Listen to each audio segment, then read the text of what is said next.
Yn y fideo yma, mi wnawn ni drafod y graffiau trigonometrig yn hafelu sin theta, yn hafelu cos theta ac yn hafelu tan theta. Nawr, yn hafelu sin theta i gychwyn. Mae'r graff yn cael ei ddangos ar y sgrin yn awr ar gyfer onglau rhwng -450 gradd a 450 gradd. Nawr, mae'r graff yn cychwyn yn y tarddbwynt, hynny ydy os ydy'r ongl yn 0 gradd, mae gwerth y graff hefyd yn 0. Ac wrth i ni ddarllen i'r dde, wrth i'r ongl gynyddu, mae gwerth y graff yn cynyddu. Ac erbyn iddyn ni gyrraedd 90 gradd, mae gwerth y graff yn 1. Ar ôl 90 gradd, mae gwerth y graff yn lleihau. Yn 180 gradd, dyn ni'n cyrraedd yn ôl yn 0, dyn ni dal yn mynd yn llai, ac erbyn 270 gradd, dyn ni wedi cyrraedd lawr i -1. Ar ôl hynny wedyn, dyn ni'n cynyddu yn ôl, a dyn ni'n cynyddu yn ôl i fyny i 0 eto, pan dyn ni'n cyrraedd yr ongl 360 gradd. Ar ôl hynny, mae'r graff wedyn yn ailadrodd yn gwneud union a gwnaetho gynt. Na, mae'n bosib iddyn ni drafod ychydig o nodweddion i'r graff sin yma. Yn gyntaf, mae gan y graff rhywbeth yr enw osgled, yn Saesneg amplitude. Nawr, osgled y graff yw 1, mae hynna'n golygu uchder mwyaf y graff uwchben yr echelin lorweddol yw 1 uned. Mae'r graff ei hun yn amrywio rhwng -1 ac 1. Mae gwerthoedd y graff yn ddim ond yn yr amrediad yma. A hefyd mae gennym ni rhywbeth ar enw cyfnod ar gyfer y graff, yn Saesneg period. Cyfnod y graff yw 360 gradd, sy'n golygu bod yr graff yn ailadrodd bob 360 gradd. Nawr nesaf, gadewch i ni ystyried graff yn hafelu cos theta. Dyma fo yn las yn fan hyn. Mae graff cos a graff sin gynt yn debyg iawn. A deud y gwir, sa chi'n gallu cychwyn efo'r graff sin i symud o 90 gradd i'r chwith a sa chi'n gorffan hefo'r graff yma. Mae'r graff cos yma yn cychwyn yn 1. Hynny yw, os dy'r ongl yn 0 gradd, mae gwerth y graff yn 1. Y peth cyntaf dyn ni'n gwneud wedyn wrth ddarllen i'r dde ydy lleihau. Pan dyn ni'n cyrraedd yr ongl 90 gradd, mae gwerth y graff yn 0. Dyn ni dal i leihau wedyn nes dyn cyrraedd lawr at -1 pryd mae'r ongl yn 180 gradd. Cynyddu wedyn, dyn ni'n mynd trwy 0 pryd mae'r ongl yn 270 a dyn ni'n cyrraedd yn ôl yn +1 pryd mae'r ongl yn 360 gradd. Ac wedyn, dyn ni'n ailadrodd be oedden ni'n neud gynt. Nawr eto, mae gan y graff yma nifer o nodweddion, tebyg iawn i'r graff sin y deud y gwir. Mae gennym ni osgled y fan hyn o 1 uned.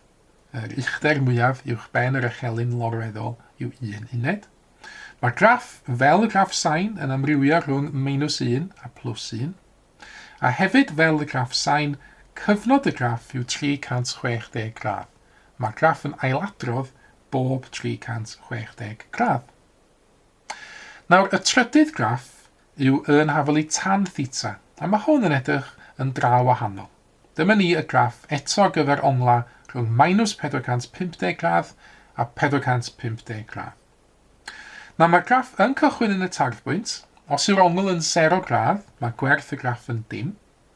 Ac yna wrth i ni ddarllen i'r dde, mae'r graff yn cynyddu. Ond does yna ddim terfyn ar y cynyddu yma. Wrth i ni ddod at yr ongl 90 gradd, mae'r graff dal yn cynyddu a mae o'n tueddu at plus anfeidredd yn fan hyn, yn Saesneg plus infinity. Nawr, yn union ar ôl 90 gradd, mae'r graff yn dod i fyny o minus anfeidredd.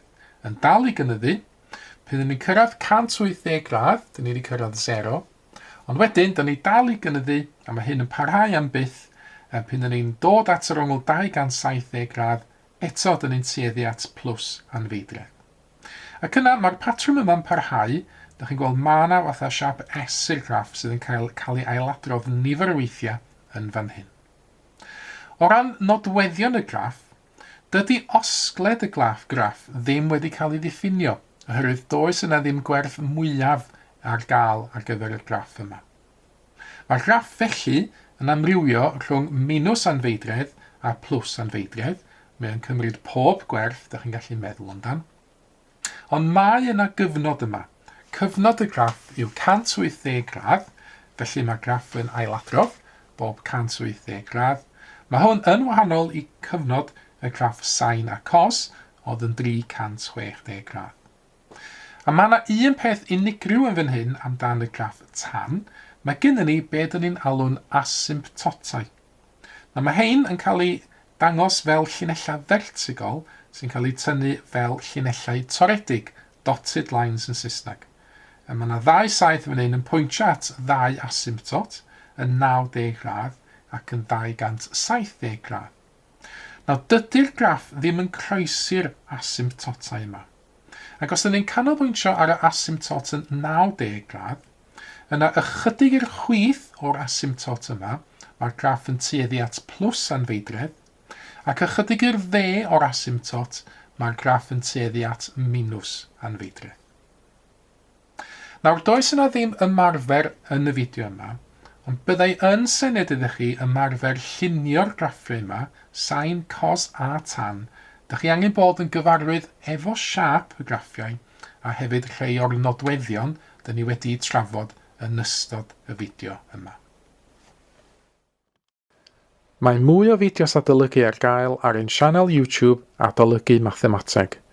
Am y newyddion diweddaraf neu holi cwestiwn, dilynwch ein cyfrif trydar @mathemateg.